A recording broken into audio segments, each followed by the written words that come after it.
Hi hello welcome back to our channel. நான் உங்கள் rural பாய் ராஜேஷ். சமீப காலத்துலலாம் பார்த்தீங்கன்னா நிறைய பேர் விளாக்லாம் பண்ணியிருப்பாங்க. அதுக்கும் அட்வான்ஸாக போய் டூர்லாம் போயிருப்பாங்க. எங்கள் வீட்டில் வந்து வீடு இப்படி இருக்குது, பெட்ரூம் இப்படி இருக்குது, கக்கூஸ் இப்படி இருக்குது அப்படின்னு சொல்லிட்டு எல்லாமே டூரில் காமிச்சிருப்பாங்க.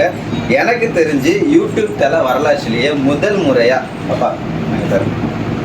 முறையாக எங்கள் வீட்டில் உள்ள ஃப்ரிட்ஜை வந்து நாங்கள் டூராக பார்க்க போகிறோம். வீடியோக்கு வர கண்டென்ட் இல்லைங்க. ஸோ அதனால் ஒரு ஜஸ்ட் ட்ரை தான். எனக்கே ரொம்ப எக்ஸைட்டிங்காக இருக்குது. நம்ம காலையில் எந்திக்கிறோம், வேலைக்கு போகிறோம், மறுபடியும் வீட்டுக்கு வர்றோம். ஃப்ரிட்ஜில் என்ன இருக்குது, கிச்சனில் என்ன இருக்கோம் நம்மளுக்கு பார்க்குறதுக்கு டைமே இல்லை. இந்த வீக்கெண்டில் சும்மா ஒரு ட்ரை தான் பார்க்கலாம். எனக்கு ரொம்ப எக்ஸைட்டிங்காக இருக்குது. வாங்க ஃப்ரிட்ஜுக்குள்ளே போகலாம். ஃபைனலாக நம்ம இந்த ஸ்பாட்டுக்கு வந்தாச்சு. இதை திறக்கிறதுக்கு some magical words யூஸ் பண்ண வேண்டியிருக்கும். So we have a magic word here and kakos abupus இது சிசே. அங்கே என்ன பார்க்கலாம்.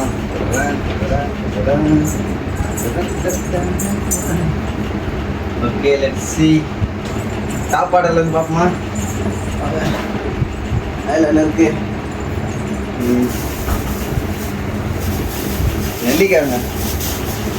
இது எனக்கு தெரிஞ்சு நான் போன வாரத்துக்கு முந்தின வாரம் நான் மார்க்கெட்டில் வாங்கி கொடுத்தேன் வீட்டில். இன்னும் இது மீஞ்சி போய் வீட்டுக்குள்ளே இருக்குது. எனக்கே ரொம்ப ஷாக்காக இருக்குது. ஓகே வந்து இருந்த மாதிரியே வச்சிடலாம். நெக்ஸ்ட்டு பார்த்தீங்கன்னா யூஸ் பண்ண ப்ரூ பேக்கெட் இருக்குது. அதுக்கப்புறம் தேங்காய் இப்படி ஒரு 3 நாள் இருக்கும். தேங்காய் இருக்குது. மசாலாஸ், சாம்பார் பொடி, டேட்ஸ், வாழைக்காய் எக்ஸெட்ரா எக்ஸெட்ரா. சரி, இந்த கம்பார்ட்மெண்ட்டை விட்டுடலாம். See what is here. எங்கள் வீட்டில் ஃப்ரூட்ஸ் எல்லாம் பாத்திரத்துலேயே கவர்லேயே வைக்க மாட்டாங்க. இந்த மாதிரி துணிப்பையில் தான் வைப்பாங்க. இதில் கொஞ்சம் தக்காளி இருக்குது. ஒன் பேபி வேண்டாம் போல. இது ஃபுல்லாக தக்காளி தான் இருக்குது. ஸோ அதை அப்படியே வச்சிடலாம். இது தெரியுதா வீடியோவில்?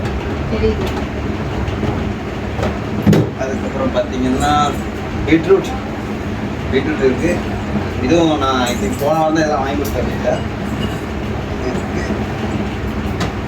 அதுக்கப்புறம் பார்த்தீங்கன்னா கோஸ் இருக்குங்க. கோஸ் ஆக்சுவலாக ஒயிட் கலரில் தான் இருக்கும். ஐ திங்க் கொஞ்சம் கேமரா பக்கத்தில் கொண்டு வந்தால் இது எப்படி இருக்கும் நீங்களே பாருங்கள். இது எப்படி இதோட கண்டிஷனை பார்த்து கிளியராக தெரிஞ்சுக்கும். ஓகே இதுதாங்க.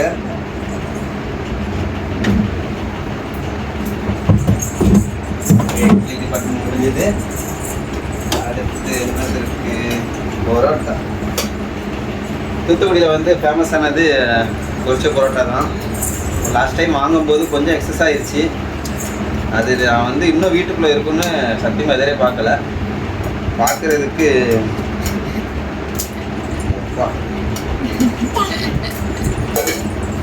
இது அப்படியே வச்சுக்கலாம். அதுக்கு அடுத்தது சாதம், ஒயிட் ரைஸ் இருக்கு. ஒயிட் ரைஸ் கடைசியாக எங்கள் வீட்டில் ஆமாம் ஐ திங்க் 3 நாளைக்கு முன்னாடி வடித்த சாதம். அதை கஞ்சா ஆக்காமல் ஓகே. அதுக்கப்புறம் முந்தானே ஆட்டின தோசை மாவு.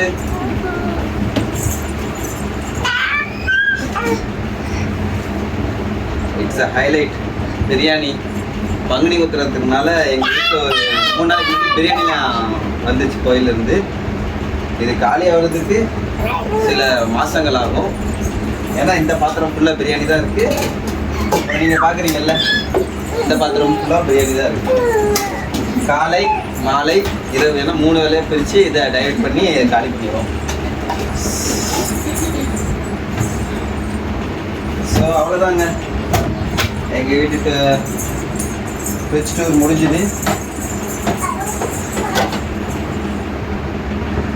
உங்கள் வீட்டில் என்னெல்லாம் இருக்கும் அப்படிங்கிறத மறக்காம கீழே கமெண்ட் செக்ஷனில் கமெண்ட் பண்ணுங்கள். மீண்டும் ஒரு நல்ல வீடியோவில் சந்திக்கும் மாதிரி உங்களிடம் விரும்புகிறது நான் உங்கள் ரூபாய் ராஜேஷ்.